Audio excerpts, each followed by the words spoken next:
system is right, more secure if our sense of self is what we believe we are, we go into these little comfort zones. And these comfort zones are prisons, but they don't activate the reptilian brain emotional responses, so we feel comfortable. I feel comfortable saying that I'm a Christian. I feel comfortable saying that I'm this or I'm that. I feel comfortable in my little comfort zone. And when we're breaking out of comfort zones, i.e. we're breaking out of a sense of limitation to all possibility, this is kicking in all the time. Because something else that's now in danger of not surviving is the very mind-body system itself. So this is always telling you, the reptilian brain, why you shouldn't break out and follow your heart. Oh no, you've got a mortgage, you've got a family, oh, what will your mother think? Oh, survival, survival, survival, fear, fear, fear. And another way that we, like I said earlier, defend these belief systems that keep us in the box is by lying to ourselves and not being honest with the fact that actually the belief system doesn't stand up to this information. And instead of saying, I'm going to make it so, if we say, okay, I'm going to move my belief in the light of this, then we can start to move and break out of the boxes. Because cognitive dissonance is a form of schizophrenia, where two parts of self are thinking different things or are seeking to hold two belief systems at the same time, like doublethink, Orwell's doublethink. And again, you've got two areas of self at war with each other. One that is trying to defend the belief system, and other levels of self that know that there's a problem with that, and again, it's another war. We're not whole people. So the question is, in terms of where we go, is are we going to be consciousness or mind? Are we going to be all that is or little me? Because little me, the mind loves little me. You can get on with little me. But it can't get on with all it is because it doesn't perceive that that's who we are. It believes that it is who we are, the mind. And if it kids us to believe the same, then it's got us. So we can go on following the mind, little me, and we'll go on living the lives that we've lived, and we'll go on creating the world that we've created, this mind-made world. And on one level, because the reptilian brain's going to be telling us this, survival, survival, it's much easier if you just go with the flow and go with the mind and don't make waves and just carry on as you are and, don't cause any trouble, keep your head down, everything will be fine. And that's what we've done for thousands of years, and that's why we live in the world that we do. And we're facing now the opportunity and the challenge to get that under control, to put that in a place of subordination instead of it being the governor of our reactions, our governor of our perceptions, and the governor of our fear mechanisms that hold us in servitude. And to do that, we need to move our awareness to the fact that we are consciousness and live the fact that we're consciousness. And this will scream like hell, because when you start to move into the realm of consciousness and express that in this world, you start to live lives and express views and do things and talk about things that are completely at odds with mind-made society. And you get ridiculed and you get marginalized, you get called dangerous, you get called crazy and all these things, because to mind, you are crazy. It doesn't understand about unity and all that is. It only knows about division and apartness. But this is vital that we do this and get this under control, get this out of the driving seat. Because as Einstein said, you cannot solve problems with the same level of consciousness that created them. And that's what we've been trying to do right through this human cycle of experience. In politics, we remove a political party that has a certain level of consciousness and has created mayhem as a result, and we vote in, if we're lucky, another political party that operates on the same level of consciousness, as if that's going to change anything. It doesn't. It just continues.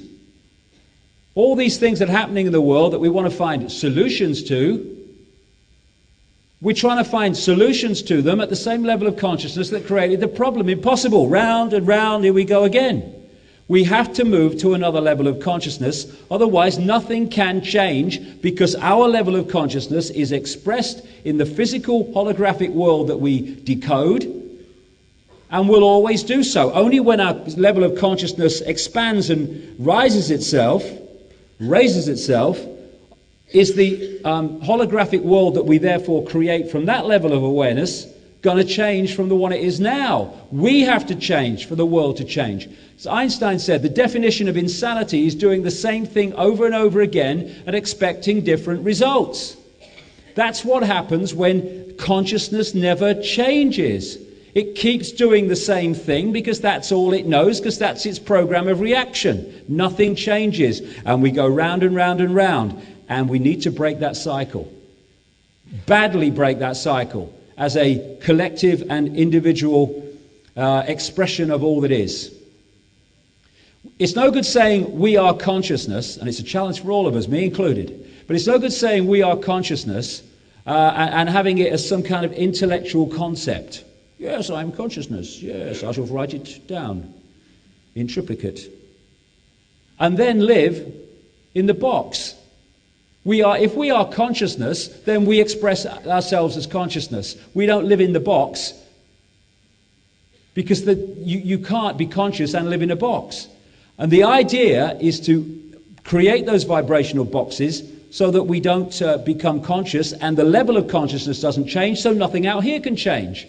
The whole foundation of this conspiracy is to hold us in low levels of consciousness and awareness, mind, and therefore keep this cycle going round and round and round, because nothing can change unless our level of consciousness changes. And it's not that these manipulators are some all-wise, all-knowing, all-powerful beings. They're not. They're pathetic. They're on very low levels of awareness, but they are on a higher level of awareness than us, because through manipulation genetically and energetically, they have simply put us in a smaller box than they're in. They are in a massive box of limitation because of their state of consciousness, if you could call it that, their state of awareness, their state of perception.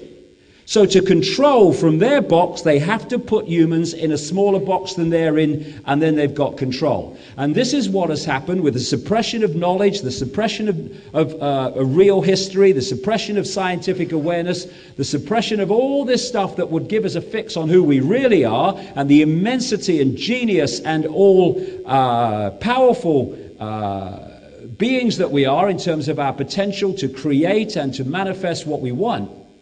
That's all had to be kept from us, because if we are at that level of awareness, then we ain't going to be controlled by a bunch of pathetic, deeply imbalanced entities. So all that has to be shut down, and we have to believe that we are Ethel Jones and Charlie Smith. We have no power, we're just Joe Public. Who am I? I can't change anything. I use this analogy a lot because I think it fits. What we have experienced through our lifetimes in this reality, this time around, with all the rest of it, is not who we are. It is a deeply false, fake position that we've been put in.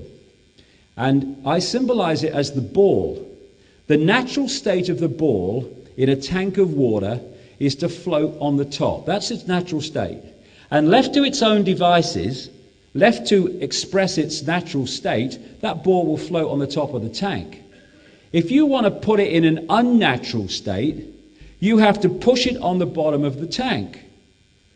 But you can't then push it on the bottom of the tank and then leave it, because the moment you take your hand away, the ball will go to its natural state. Top of the tank again. So what you have to do to hold a ball in an unnatural state is to put it down there and bloody hold it there. Indefinitely.